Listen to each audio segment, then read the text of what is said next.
एक बार नगर में एक कंबल बेचने वाला आया, बड़े सुंदर रेशमी कंबल, मखमल के कंबल, कीमती कंबल बेचने आया। राजा के घर गया, महाराज ये कंबल खरीदो। महाराज ने कहा कि मैं कंबल क्यों खरीदूं, मेरा पैसा थोड़ी है, ये जनता का पैसा है और इसमें इतने कीमती रत्न जड़ित कंबल मैं नहीं खरीद सकता हूं। बड़ा न्यायप्रिय राजा था। मैं राजा बन के भले बैठा हूं, लेकिन जो कोष है वो मेरा नहीं, वो जनता का कोष है, वो प्रजा का कोष है। मैं इसे व्यर्थ खर्च। रानियों ने कहा महाराज ले लो। राजा ने कहा नहीं, इतना कीमती रत्न जड़ित कंबल मैं लेकर क्या करूंगा। जाओ व्यापारी, मैं इस जनता का पैसा उपयोग नहीं कर सकता हूं। चला गया। समय बीता, वक्त बीता। एक चील, एक लाल जूती, वो रत्न जड़ित कंबल की जूती मुख में दबाए आकाश से उड़ रही है। उड़ते उड़ते वह जूती छोड़ गई रानी के महल में। रानी ने देखा ये क्या है, ये रत्न जड़ित कंबल की जूतियां जिसे राजा नहीं खरीद सका।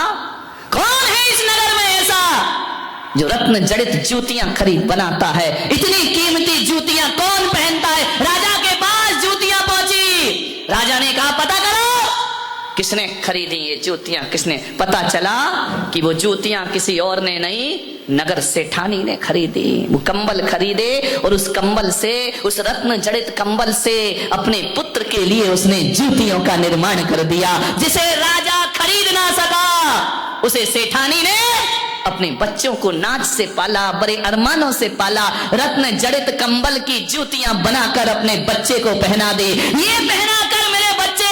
राजा ने कहा पता करो कौन है ऐसा जिसके घर में इतनी कीमती जूतियां मेरे नगर में है। पता चला कि वो एक नगर सेठानी है जिसके घर में इतनी कीमती। राजा ने कहा चलते हैं उसके घर। राजा पहुंचे। सेठानी को पता चला कि सम्राट आ रहे हैं, स्वागत करना चाहिए सम्राट का। पहली बार मेरे घर में आ रहे हैं। राजा अंदर पहुंचे। राजा का बड़ा स्वागत हुआ। राजा ने कहा ये जूतियां कहां से बनाई, खरीदी। बोले कुछ नहीं महाराज, मेरे पास इतना कहां, लेकिन पैसा था। कंबल बेचने वाला आया, मैंने खरीद कर इस बच्चे के लिए जूतियां बना दी। राजा ने कहा कंबल की जूतियां, बड़े नाजों से मैंने बेटा पाला है महाराज, इकलौती संतान है, बड़ी मुश्किल से उसका जन्म हुआ है मेरे घर में। महाराज ने कहा कौन सा बेटा, जरा दिखाओ तो। अब सेठानी बेटा कैसे दिखाए। राजा ने कहा बेटा दिखाओ। कौन सा बेटा, ऐसा कैसा बेटा है जिसे तू रत्न जड़ित जूतियां पहनाती है, इतने महंगे महंगे सामान। राजा ने कहा उस बेटे को दिखाओ मुझे, देखना किस्मत कहां ले जाती है। जैसे ही अब राजा को मना कैसे करे सेठानी, मना करे तो राजा मृत्यु दंड दे देगा, अपमान समझेगा। राजा ने कहा दिखाओ बेटा कैसा है तुम्हारा। मना कर ना सकी, ले गई ऊपर महल में। महाराज ये मेरा बेटा है। राजा ने देखा आरती लेकर चल रही सेठानी आगे आगे, बच्चे की आंख से छल छल आंसू बह रहे हैं। सेठानी ने कहा भोजन करो महाराज। बच्चे को बाजू में बिठाया, बच्चा बैठ ना सका, तकलीफ हो रही है बच्चे को। राजा ने कहा बेटा तुम खाओ। उसने चावल मुंह में लिया और थूक दिया। राजा ने कहा कि सेठानी इस बच्चे को कोई तकलीफ है। बोले तकलीफ कुछ नहीं महाराज, ये बहुत नाजुक है। बोले ऐसा क्या है इसमें। बोले मैंने दिए से जो आपकी आरती उतारी, मेरा बच्चा दिया नहीं देखा उसने कभी, वो रत्नों के प्रकाश में पला है, लेकिन आपकी आरती उतारी तो उसकी आंखों में आंसू आ गए। दिए की ज्वलनशीलता उसकी आंखें बर्दाश्त नहीं कर सकते हैं। राजा ने कहा इतना इतना नाजुक बच्चा। बोले नहीं महाराज, ककड़ी पर पैर रख दे तो सर्दी हो जाती है, इसको जुकाम हो जाता है। इतना नाजुक बच्चा। सेठानी बताओ ये सीधा क्यों नहीं बैठता है। बोले मैंने आपके ऊपर जो सरसों फेंके हैं, वो राई वो सरसों इसके आसन में है, इसे राई का दाना चुभता है महाराज, सरसों का दाना चुभता है। दीपक की ज्योत में आंख में आंसू आ जाते हैं। ये खाता क्यों नहीं है सेठानी? महाराज ये ऐसा चावल नहीं खाता है, रात भर कमल में बंद रखती हूँ चावल को, जब वह फूलता है गलता है सुबह उसे पकाती हूँ, फिर अपने पुत्र को खिलाती हूँ, ये अपने दांतों से कठोर चीज नहीं चबा सकता। जिसने कहा ऐसा बच्चा तो देखा नहीं, पानी पीता है तो कंठ से दिखाई दिया करता है, छलक रहा है उसकी त्वचाओं से खून, गुलाबी रंग का बदन, ऐसा लगता कि ये बच्चा नहीं किसी बगीचे से गुलाब का कोई फूल तोड़ के ले आया है।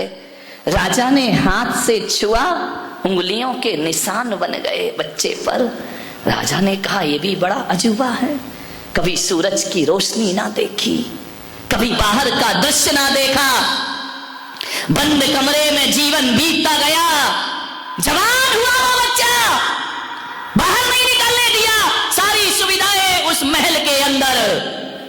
एक दिन राजा ने देखा और चला गया। एक दिन की बात है कि पीछे ही उद्यान था, बगीचा था, चतुर्मास का एक दिन बचा, एक मुनि संघ आ गया वहां। जैसे ही मुनि संघ आया, सेठानी ने दरवाजे बंद करा दिए, सेविकाओं से कहा कि उस मुनि की तरफ इसकी दृष्टि नहीं पड़ना चाहिए, ये मुनि को ना देख पाए, और ऐसी व्यवस्था करो कि मुनि यहां चातुर्मास ना करें, उन्हें बगीचे से बाहर निकाल दिया जाए। पता चला बाहर निकालने गए तो मुनि कोई और नहीं, वही सेठ था जो छोड़ करके चला गया था, उसने चातुर्मास की स्थापना कर ली। सेठानी ने कहा तुम क्यों आ गए यहाँ मेरी जिंदगी को उजाड़ने के लिए? एक तरफ तो मुझे छोड़कर चले गए, अब मेरा बच्चा भी लेने आए हो। मुनि ने कहा हम 4 महीने मौन रहेंगे, उपदेश नहीं होगा, क्योंकि हमारे चातुर्मास का समय हो गया है। दीपावली का दिन, चातुर्मास का विसर्जन, अमावस्या की रात, संत ने कहा हो गया चातुर्मास, मौन भी खंडित होता है। पाठ कर रहे हैं भगवान का, भक्ति पढ़ रहे हैं, सुबह सुबह आवाज पड़ी बच्चे के कान में कि कोई अड़िहंताड़म सिद्धाड़म बोल रहा है। बच्चे ने तो कभी सीखा ही नहीं था। उसने सेविका से कहा मुझे छत पे जाना है। सेविका ने कहा नहीं राजकुमार, तुम वहां नहीं जा सकते हो, हम तुम्हारी सेवा में खड़े, आदेश करो क्या चाहिए। उन्होंने कहा नहीं मुझे तो जाना है, चाहे कुछ भी हो जाए। जिद कर ली, परिचारिका को धक्का मारा। जैसे ही छत पर पहुंचे, मुनि पर दृष्टि पड़ी, घसीट कर ले आई सेठानी, चल अंदर, बाहर नहीं जाना। ये कौन है? ये वस्त्र क्यों नहीं पहने हैं? अरे ये पशु है, पशु। मोह कितना अंधा होता है, ध्यान रखिए। जिस मुनि के आशीर्वाद से संतान पैदा होती है, वही मनुष्य मोह के अंधे आदमी को पशु दिखाई दिया करते हैं। बोले ये जानवर है, ये कपड़े नहीं पहना करते हैं। बच्चे ने कहा माँ कुछ तो है इनमें। बोले चल अंदर। बंद किया दरवाजा, ताला डाला, बाहर नहीं निकलना, ध्यान रखना। रात को 12 बजे पाठ चल रहा है, विसर्जन। बच्चा सो नहीं पा रहा है, रात भर करवटें बदल रहा है। देखा बच्चे ने सुबह सुबह 3 बजे प्रातः काल, सब सो रहे हैं, सेठानी सो रही, सब सो रही। माँ की साड़ी डाली खिड़की से, फेंक दी नीचे साड़ी, और रात्रि के घनघोर अंधेरे अमावस की रात उतर गया साड़ी से नीचे। हाथ लहू लुहान हो गए। इतना सुकुमार, इतना सुकुमार, हाथों से खून की धारा बह रही है। पैर छिल गए उसके साड़ी की रगड़ से। दौड़ा, पहुंचा, गया, हाथ पैर खून से लथपथ। मुनि ने देखा तू कौन? बोले आप कौन? आप नग्न क्यों हैं? आप ऐसे क्यों रहते हैं? उसने कहा हम मोक्ष मार्ग के राही हैं, हमें मुक्ति की साधना करना, तपस्या, मैं भी तपस्या करूंगा। मुनि ने कहा भी तुम नादान हो, नाजुक हो। नहीं मुनिराज, मुझे दीक्षा प्रदान करिए, संन्यास प्रदान करिए। बच्चे को बहुत समझाया, नहीं माना। मुनि ने देखा इतना तो सुकुमार शरीर है, खून की धार बह रही है, और ये कहता है मैं तपस्या करूंगा। कैसे तपस्या करेगा? बोले महाराज जीवन तो जाना ही है, एक दिन नष्ट होना है। यदि नष्ट होना है तो तपस्या के साथ नष्ट होना चाहिए, त्याग के साथ नष्ट होना चाहिए, धर्म के साथ नष्ट होना चाहिए। मान्यवर दीक्षा ले लेते हैं, वो कोई और नहीं होते, जैन दर्शन में जिन्हें सुकुमार मुनि कह करके पुकारा जाता है, सुकुमार कह करके बुलाया जाता है। इतने सुकुमार, राई का दाना चुभ रहा है, दीपक की रोशनी आंखों को अश्रुपूरित कर देती है, जो चावल नहीं चबा सकता है, इतना सुकुमार दिगंबर भेष धारण कर लिया करता है, मोक्ष मार्ग का दीवाना हो जाता है। मुक्ति के दीवाने हम, मुक्ति के दीवाने हम, मुक्ति पाने वाले हैं। वो जो आग लगी है सीने में, उस आग में जलने वाले हैं। दीक्षा ले ली। मालूम है आपको कहानी? 3 दिन तक सियालनी उनके पैर को खाती रही। खड़े हैं, तपस्या कर रहे सुकुमार मुनि, सियालनी 3 दिन पैर खाती है। खड़े हैं, खून की धार बह रही है। मान्यवर लोग कहते हैं कि जितनी शक्ति उतनी भक्ति, लेकिन हमारे सुकुमार मुनि कहते हैं जितनी भक्ति उतनी शक्ति आदमी को प्राप्त हो जाया करती है। जितनी दीवानगी होगी उतनी, लोग कहते हमारी ताकत नहीं है, यहां कहते नहीं, यदि भक्ति है तो शक्ति अपने आप दौड़ी दौड़ी चली आती। आप सोचो, विचार करो, ये 10-10 उपास कर रही हमारी माताएं बहनें, कहां से आई ये शक्ति उनमें? विचार करिए। वरना अनशन पे बैठते हैं लोग, आमरण अनशन करते हैं लोग, 3 दिन बाद डॉक्टर चेक करने आ जाता है, कहां से ये शक्तियां तपस्या की अर्जित हुआ करती हैं। विचार करो, सोचना है आपको।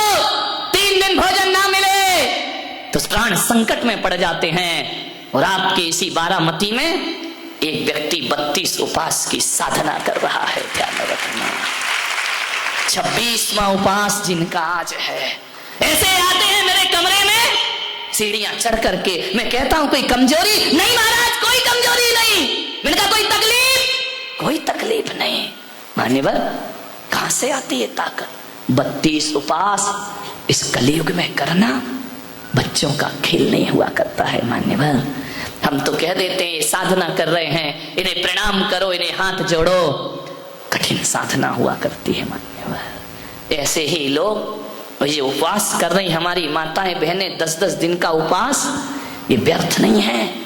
ये मान करके चलना कि इन्होंने जिंदगी की भूमि में मोक्ष का बीज बो दिया है। ध्यान रखिए, आज नहीं तो आने वाले कल, काले वाला कल नहीं तो जिंदगी में। ध्यान रखना, बीज आज बोना पड़ता है, फल बाद में मिला करता है। ध्यान रखिए, ये 10 लक्षण धर्म की साधना, ये तपस्याएं, ये साधनाएं मान्यवर बच्चों का खेल नहीं हुआ करता है, बहुत बड़ी साधना है। भगवान महावीर ने साधना का मार्ग दिया। ऋषभदेव भगवान जिन्हें 1 वर्ष आहार नहीं मिला, ध्यान रखना मान्यवर, 6 माह का उपवास करते हैं भगवान ऋषभदेव, 6 महीने विधि नहीं मिला करती है। एक कठोर तपस्चरण 1 वर्ष 3 माह 7 दिन बाद ऋषभदेव को आहार मिला करता है। ध्यान रखिए, भगवान महावीर ने कहा है चल सके तो बिल्कुल मत खाओ, बिना खाए जिंदगी गुजारो। चल सके तो मत खाओ, 12 तप बोले हैं, अनशन, ओमोदर, व्रत, परिसंख्या, रस परित्याग, काय क्लेश, कायोत्सर्ग, ये तपस्याएं हैं। 6 तप बाहर के हैं, 6 तप भीतर के हैं। ध्यान रखना, आज तप का दिन है। पहला तप उन्होंने बोला अनशन, चल जाए कुछ मत खाओ, नहीं चले ऊनोदर। ऊनोदर का अर्थ होता है भूख से कम खाना। भूख से कम खाना ये भी तपस्या है। पहला तप अनशन है, दूसरा तप ऊनोदर है। एक तप दूसरे तप से बड़ा है, तीसरा वृत्ति परिसंख्यान है, चौथा रस परित्याग है। ध्यान रखना, ये व्यवस्थाएं हैं आगम की। एक तप दूसरे तप से बड़ा है। चले तो बिल्कुल मत खाओ, खाना पड़े जीवन चलाने के लिए कम खाओ, भूख से कम खाओ। तुम्हारी भूख कितनी है बताओ जरा, उधर तप करना है अपने को। कितनी भूख है, कितनी रोटी खा ले सुभाष सेठ? 4-5 तो रोटी, चावल थोड़ा सा का मतलब क्या है? अब सबका अपना अपना थोड़ा सा तो बच्चे का इतना सा होता है। विचार करिए, 250 ग्राम, आधा किलो दूध, आधा लीटर, 1 लीटर, एप्पल, सेव, मौसम्बी। आपको पता कैसे चले कि मेरी भूख कम है, कितनी है? आदमी को यही नहीं मालूम कि हमारी भूख कितनी है। खाए जा रहा है, खाए जा रहा है। कितनी भूख है तुम्हारी बताइए? खा लिया, पी लिया, भोजन कर लिया, उठेगा, नाश्ता, चाय पिएगा। सबसे पहले तो चाय पी ली, ब्रेड खा लिया, बिस्किट खा लिए, पोहे खा लिए, जलेबी खा लिए। उसके बाद 11 बजे खाना चाहिए। उसके बाद खाने के बाद भी शांति नहीं मिली, थोड़ा सा फिर ये भी चाहिए है, इसके बिना तो मजे नहीं आएगा खाने का। अब ये खा रहा, कोई पान खा रहा, पत्ते खा रहे। अब एक बात बताओ, पत्तियां कौन खाता है? जानवर कौन सा? बकरी, बकरे, यही तो पत्तियां खाते हैं। पान क्या है? क्या है? और खा रहे हो तो तुम क्या हो? विचार करें, आज मत बनो बकरे, ध्यान रखिए। विचार करिए, आप पान मसाला खा रहे हैं और किसी ने रास्ते में बोला आओ यार थोड़ा ठंडा पी लो, लाओ ठंडा भी पी लेते। थोड़ी देर चाय पी लो, लाओ चाय भी पी लेते। थोड़ी सौंफ भी खा लेते, सुपारी भी खा लेते। कितना खाता है आदमी, कितना खाता है? एक आदमी तो ऐसा है कि रात को पान मसाला दबा के सोता है, सवेरे तक दबा ही रहता है। ध्यान, कितना खाता? दिन में खाता आदमी, दिन भर खाता है आदमी, रात में खाता है। कई तो ऐसे हैं जो पर्यूषण में भी रात में। कैसे कल्याण होगा तुम्हारा बताइए, सोचिए। कहां महावीर का धर्म, कहां जिनेंद्र भगवान का धर्म, कहां? आप विचार करिए। पर्यूषण में भी रात को खा रहे, पर्यूषण में भी रात में पानी पी रहे हो, कब कल्याण? एक आदमी से मैंने कहा यार पर्यूषण है, एक काम कर तू रात्रि में भोजन त्याग कर दे। बोले महाराज थोड़ा सा कठिन है। मैंने कहा क्यों? अरे बोले थोड़ा कठिन है, आप समझा करो। मैंने कहा मैं बहुत समझ रहा हूं, तू मुझे ज्यादा समझा दे। तो बोले नहीं छोड़ सकता, थोड़ी कठिन तपस्या है। मैंने कहा क्या? रात्रि में भोजन? मैंने कहा दिन में खा ले जितना खाना है, रात में क्यों खाता है? तो बोले महाराज वो गणपति रखे ना तो थोड़ा घूमना पड़ता है, यहाँ वहां जाना पड़ता है, लेट हो जाता हूँ घर। मैंने कहा कितने बजे लौटता है? 10 बजे के बाद तो गणपति भी बंद कर देते हैं ना अपना दरवाजा कि भाई 10 बजे के बाद म्यूजिक नहीं बजेगा। मैंने कहा एक काम कर, तू 10 बजे के बाद का तू 11 बजे तक का नियम ले ले। बोले 11 बजे तक का नियम नहीं हो सकता महाराज। मैंने कहा 11 बजे रात तक का? बोले कभी कभी बंबई जाना पड़ता है, माल लेके आता हूँ, ट्रेन लेट हो जाती है, गाड़ी लेट हो जाती है, ट्रैफिक में फंस जाता हूँ, तो 12 तो वैसे ही बज जाते हैं। तो मैंने कहा 1 बजे तक का नियम ले ले कि 1 बजे के बाद नहीं खाऊंगा। अरे बोले महाराज 1 बजे के बाद भी थोड़ा सा मुश्किल है। मैंने कहा क्यों मुश्किल है? बोले कभी मैच चाहते टीवी देखने लगता हूं तो देखते देखते थोड़ा सा खाना पड़ता। अरे मैंने कहा 2 बजे रात तक का ले ले। बोले वो भी कठिन है। तो मैंने कहा एक काम कर, जब तक आंख बंद रहेगी तब तक का नियम ले ले कि मैं सो रहा हूं तब तक रात्रि में भोजन नहीं, जब तक आंख नहीं खुलेगी। बोले हाँ ये नियम ले सकता हूं। फिर थोड़ी देर बाद बोला महाराज ये भी नहीं फल सकता है। अरे मैंने कहा आंख बंद में अब क्या तेरे मुंह में कोई डाल रहा है खाने को? बोले डाल नहीं रहा महाराज, नियम नहीं फल सकता। मैंने कहा क्यों नहीं फल सकता? बोले रात में सपने में खा लेता हूं। तेरे की आदमी कहां से तपस, सपने में भी खाना नहीं छोड़ दिया है। विचार करिए आप।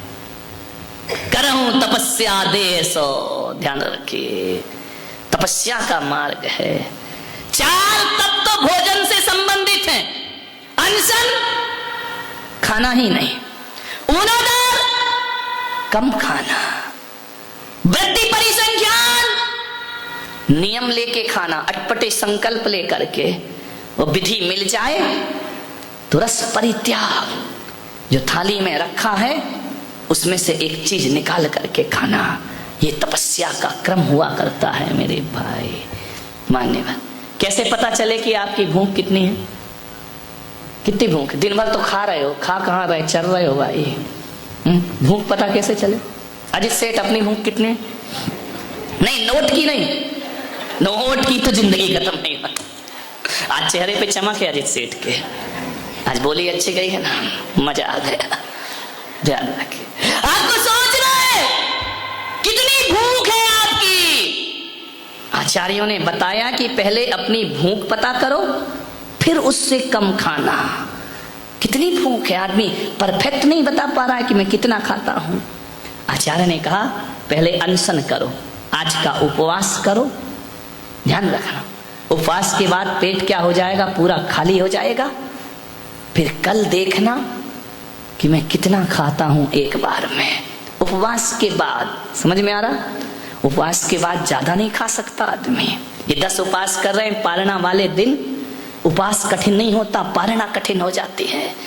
8-10 दिन लगते हैं इसको मेंटेन करने में। तो आचार्यों ने कहा कि उपवास करो, और उपवास के दूसरे दिन जितना खा रहे हो, ध्यान रखना, उससे कम खाना।